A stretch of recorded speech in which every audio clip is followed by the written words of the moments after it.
Halo semua, Assalamualaikum warahmatullahi wabarakatuh.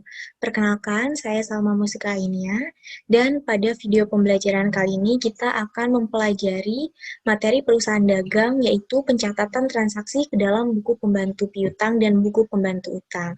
Tujuan pembelajaran kali ini adalah agar kalian dapat menerapkan dan melakukan pencatatan ke dalam buku pembantu kartu piutang dan utang perusahaan dagang secara benar dan jelas.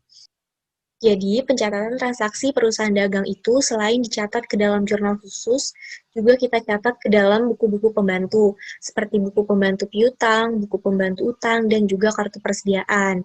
Nah, buku pembantu piutang ini merupakan buku yang digunakan untuk merincikan piutang yang dimiliki oleh perusahaan pada masing-masing debiturnya. Sedangkan buku pembantu utang merupakan buku yang digunakan untuk merincikan utang yang dimiliki oleh perusahaan pada masing-masing krediturnya. Nah, jadi apa aja sih transaksi yang kita catat ke dalam buku pembantu piutang? Yang kita catat ke dalam buku pembantu piutang adalah transaksi yang memengaruhi akun piutang dagang, seperti penjualan, retur penjualan, dan penerimaan piutang. Sedangkan yang kita catat ke dalam buku pembantu utang adalah transaksi yang memengaruhi akun utang dagang, seperti pembelian, retur pembelian, dan juga pelunasan utang dagang. Berikut format dari buku pembantu piutang dan utang. Formatnya itu seperti buku besar biasa, hanya saja bedanya kalau dalam buku pembantu piutang kita berikan nama dari pelanggannya dan juga nomor pelanggan. Sedangkan dalam buku pembantu utang kita berikan nama pemasok dan juga nomor pemasok. Kolomnya itu ada kolom tanggal untuk mencatat tanggal, deskripsi, ref, debit, kredit, dan kolom saldo yang masing-masing itu terdiri dari kolom debit dan kolom kredit. Berikut ada contoh pencatatan dari buku pembantu piutang. Nah, di sini ada daftar pelanggan PT Sejahtera.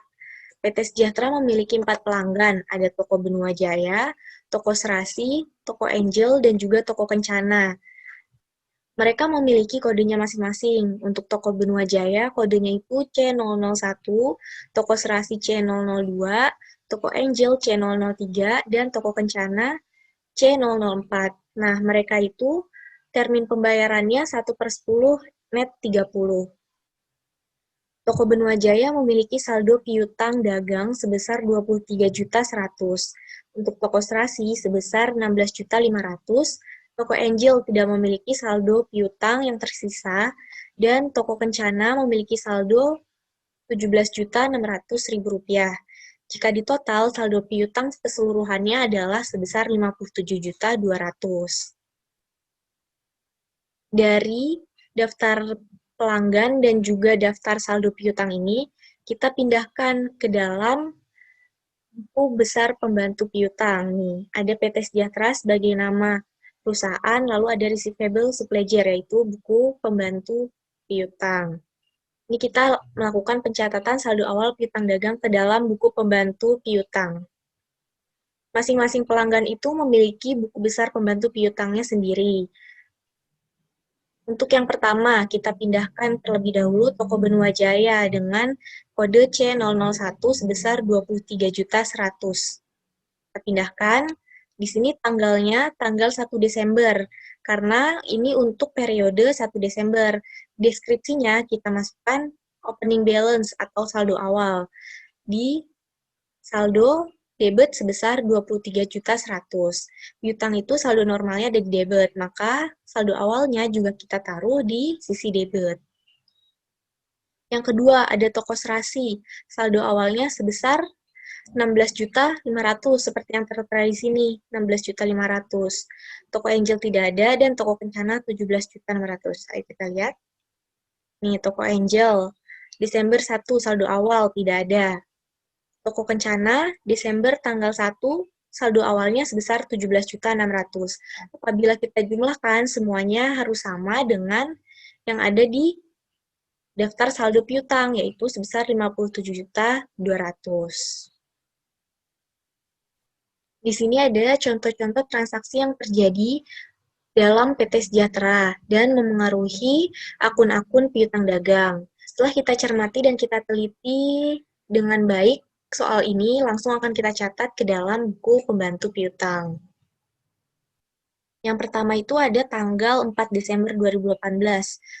Tertulis bahwa PT Sejahtera, kita sebagai PT Sejahtera melakukan penjualan barang dagang kepada toko Benua Jaya dengan total penjualan sebesar 29.500, PPN 10% 2.950, dan biaya angkut yang ditanggung oleh pembeli sebesar 35.000. Biaya angkut ini berarti ditanggung oleh toko Benua Jaya, dan PT Sejahtera akan menerima pendapatan angkut. Transaksi ini kita catat ke dalam jurnal khusus, yaitu jurnal penjualan. Dengan pencatatan, di debitnya itu piutang dagang sebesar 32.485.000. Di kreditnya ada penjualan sebesar 29.500, ada PPN keluar sebesar 2.950, dan pendapatan angkut sebesar 35.000 di kredit. Lalu di debitnya lagi ada harga pokok penjualan dan juga ada persediaan di kredit. Nah, yang kita pindahkan ke dalam buku besar pembantu piutang itu adalah total piutangnya. Total piutangnya itu adalah sebesar 32.485.000. Piutang itu ada di sisi debit.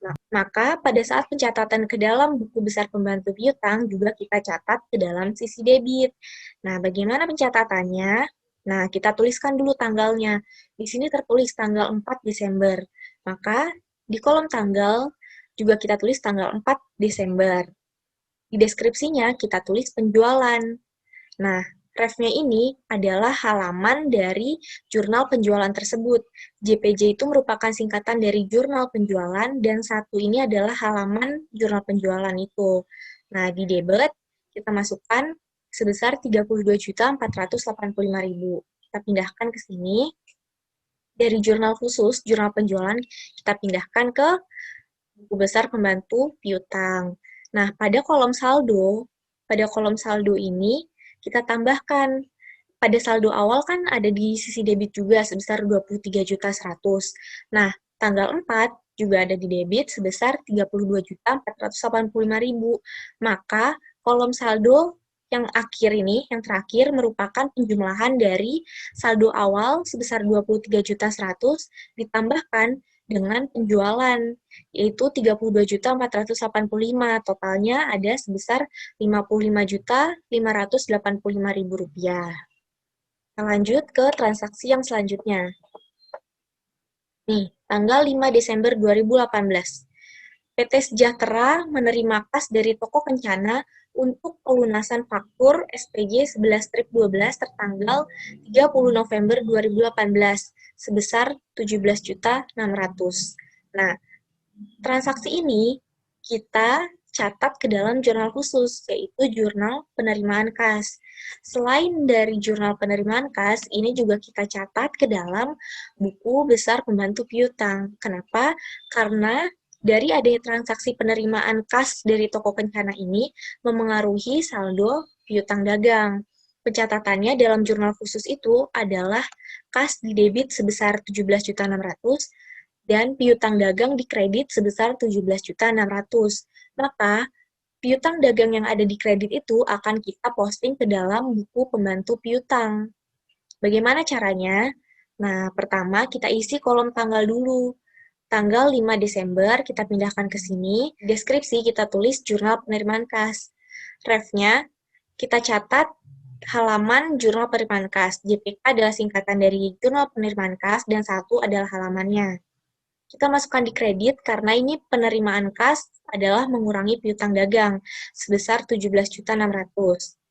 Sebelumnya, pada saldo awal itu, toko Kencana memiliki piutang sebesar 17.600. Sudah dibayar sebesar 17.600, maka saldo akhirnya adalah toko Kencana sudah tidak memiliki piutang kepada PT Sejahtera. Pada tanggal 9 Desember 2018, PT Sejahtera menjual barang dagang kepada toko Angel dengan total penjualan 13.600, PPN sebesar 1.360, dan biaya angkut yang ditanggung oleh pembeli sebesar 150.000. Nah, pencatatan dari transaksi ini itu sama seperti transaksi pada tanggal 4 Desember. dicatat ke dalam jurnal khusus yaitu jurnal penjualan dan juga buku besar pembantu piutang. Selain ke dalam buku besar pembantu piutang, sebenarnya pencatatan transaksi ini juga kita catat ke dalam kartu persediaan. Namun pembahasan terkait kartu persediaan akan kita lanjutkan dalam materi yang berikutnya. Nah, bagaimana pencatatannya ke dalam buku besar pembantu piutang? Kita masukkan ke dalam tanggal 9 Desember 2018. Deskripsi penjualan, refnya JPJ.1, kita masukkan ke dalam debit nih, karena penjualan itu akan memengaruhi piutang dagang di sisi debit, sebesar 15.110.000. Nah, karena sebelumnya toko Angel ini tidak memiliki saldo awal, maka saldo akhirnya itu hanya sebesar penjualan yang baru dilakukan saja. Lalu lanjut ke tanggal 12 Desember, PT Sejahtera menerima kas dari toko Serasi untuk pelunasan faktur tanggal 25 November 2018 sebesar 16.500.000. Nah, pencatatan dari transaksi ini ke dalam buku pembantu piutang sama seperti tanggal 5 yang sudah dijelaskan tadi. Deskripsinya penerimaan kas dikredit karena penerimaan kas itu memengaruhi akun piutang dan dicatat dalam sisi kredit. Sebelumnya, dia sudah memiliki saldo piutang 16.500.000 dan telah dilunasi pada tanggal 12 ini, maka saldo akhirnya 0.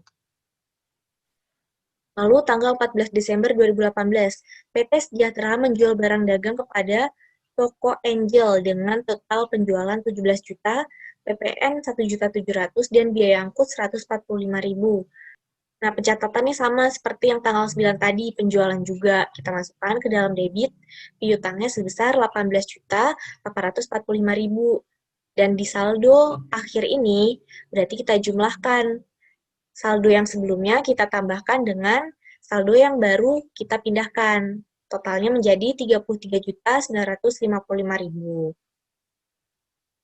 Tanggal 20. Ini juga penjualan, pencatatannya sama, kita masukkan ke dalam debit. Nah, tanggal 25 Desember, PT Sejahtera menerima retur penjualan dari toko Kencana atas faktur tertanggal 20 Desember 2018 dengan total piutang sebesar 880.000. Nah, ini kita menerima retur penjualan, berarti barang yang telah kita jual sebelumnya kepada toko Kencana dikembalikan lagi kepada kita. Yang berarti toko Kencana itu piutangnya kita kurangkan sebesar 880.000. Kita catat kemana? Ke dalam jurnal umum untuk retur penjualannya. Dan di retur penjualan itu, piutang dagang karena dikurangkan, maka berada di sisi kredit. Pencatatannya, ini tanggal 25 Desember. Keterangannya bisa jurnal umum atau bisa kalian tulis juga retur penjualan. Nah, refnya jurnal umum halaman 1. Dikredit sebesar 880.000. Saldo akhirnya, kan tadi saldo akhirnya sebesar 24.235. Kita kurangkan 880.000 menjadi saldo akhirnya yaitu 23.355.000 rupiah. Ini adalah saldo akhir piutang dagang pada masing-masing pelanggan. Toko Benua Jaya, saldo akhirnya sebesar 55.585.000. Toko Serasi, tidak ada saldo akhirnya karena dia tidak memiliki piutang. Lalu toko Angel, saldo akhirnya 33.955.000 dan toko Kencana sebesar 23.355.000 rupiah.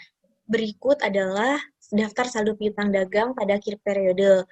Dan nomornya C001 untuk toko Benua Jaya sebesar 55.585.000. Lalu toko Serasi dengan nomor C002 tidak memiliki saldo piutang dagang.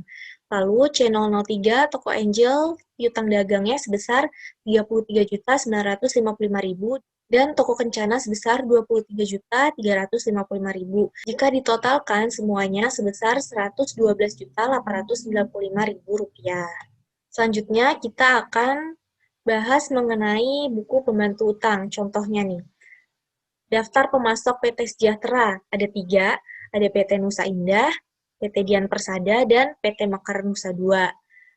Mereka ini terminnya 2/10 net 50. Total dari utang dagangnya itu sebesar 56.100.000 dengan perincian PT Nusa Indah sebesar 23.100.000 dan PT Dian Persada sebesar 33 juta. PT Mekar Nusa II tidak ada saldo utangnya. Dari daftar saldo utang awal periode tadi, kita pindahkan ke dalam buku pembantu utang dagang. Nih, PT Nusa Indah, nomor S001. Saldo awalnya sebesar 23.100.000. Kalau tadi, piutang saldo normalnya ada di debit, nah kalau utang saldo normalnya ada di kredit. PT Dian Persada sebesar 33 juta untuk saldo awalnya dan juga PT Mekar Nusa II tidak memiliki saldo awal utang. Berikut transaksi-transaksi yang terjadi. Tanggal 5 Desember 2018, PT Sejahtera membeli barang dagang dari PT Nusa Indah dengan total pembelian 15 juta dan PPN 1.500.000. Nah, dari transaksi ini kita catat ke dalam jurnal pembelian, buku besar pembantu utang, dan juga kartu persediaan. Dalam jurnal pembelian, pencatatan itu sebagai berikut. Persediaan barang dagang di debit sebesar 15 juta, PPN masuk di debit sebesar 1.500.000 dan utang dagang di kredit sebesar 16.500.000. Yang akan kita pindahkan ke dalam buku pembantu utang itu adalah total utang dagangnya, yaitu sebesar 16.500.000. Bagaimana cara pencatatannya? Ini karena memengaruhi utang dagang dari PT Nusa Indah, maka kita posting ke dalam buku besar pembantu utang milik PT Nusa Indah dengan nomor S001. Setelah tadi ada saldo awal sebesar 23.100.000, kita tulis tanggal 5 dari pembelian. Jurnal pembelian, refnya jurnal pembelian halaman 1, dan kita masukkan ke dalam sisi kredit sebesar 16.500.000. Di saldo akhirnya, kita tambahkan, kita jumlahkan yang saldo awal dengan transaksi pembelian yang baru kita posting sebesar 16.500.000. Jadi total saldo akhir utang dagang kita kepada PT Nusa Indah itu sebesar 39.600.000. Lanjut ke transaksi tanggal 6 Desember. PT Sejahtera melakukan retur barang yang dibeli dari PT Nusa Indah atas faktur tanggal 5 Desember 2018 dengan total barang 2.200.000 dan PPN 220.000. Ini akan kita catat ke dalam jurnal umum, buku pembantu utang, dan juga kartu persediaan. Di jurnal umum itu, kita catat seperti ini. Di debit, utang dagang karena berkurang sebesar 2.420.000. Di kreditnya, persediaan barang dagang sebesar 2.200.000 dan PPN masuk sebesar 220.000. Yang kita posting ke dalam buku besar pembantu utang itu adalah yang memengaruhi utang, berarti yang sebesar 2.420.000. Kita catat tanggal 6. Deskripsinya jurnal umum atau kalian bisa ubah menjadi retur pembelian. Refnya jurnal umum halaman 1, dan karena utang dagang di jurnal umum kita kita letakkan di sisi debit, maka di buku besar pembantu utang juga di sisi debit sebesar 2.420.000. Saldo akhirnya yang tadinya 39.600.000 kita kurangkan dengan 2.420.000, maka total utang kita kepada PT Nusa Indah itu tinggal 37.180.000 rupiah. Lanjut, tanggal 9 Desember 2018, PT Sejahtera membayar utangnya kepada PT Dian Persada atas faktur tanggal 30 November dengan total utang 33 juta. Ini akan kita catat ke dalam jurnal pengeluaran kas dengan pencatatan utang dagang di debit sebesar 33 juta dan kas di kredit sebesar 33 juta. Utang dagang di debit kita posting ke dalam buku besar pembantu utang. Nih, kita masukkan tanggal 9, deskripsinya pengeluaran kas atau pembayaran utang, refnya JKK halaman 1, di debit nih, karena mengurangi utang sebesar 33 juta. Maka saldo akhirnya adalah 0, karena sebelumnya dia memiliki utang 33 juta, sudah dibayar, lunas, menjadi tidak memiliki saldo utang. Lanjut, tanggal 13 Desember 2018, PT Sejahtera membeli barang dagang dari PT Dian Persada dengan total pembelian Rp25.200.000 dan PPN Rp2.520.000. Total utangnya berarti sebesar Rp27.720.000. Ini pencatatannya sama seperti pembelian yang sebelumnya. Tanggal 13, deskripsinya pembelian, dan kita masukkan ke dalam kredit karena menambah utang dagang. Sehingga saldo akhirnya yang tadinya tidak memiliki utang menjadi utangnya bertambah sebesar Rp27.720.000.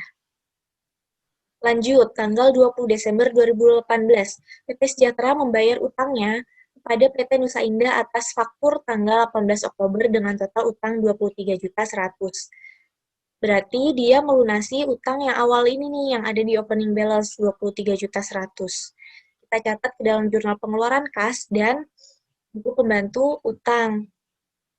Kita pindahkan tanggalnya 20 Desember, deskripsinya pengeluaran kas. Karena mengurangi utang, maka kita catat di sisi debit sebesar Rp23.100.000.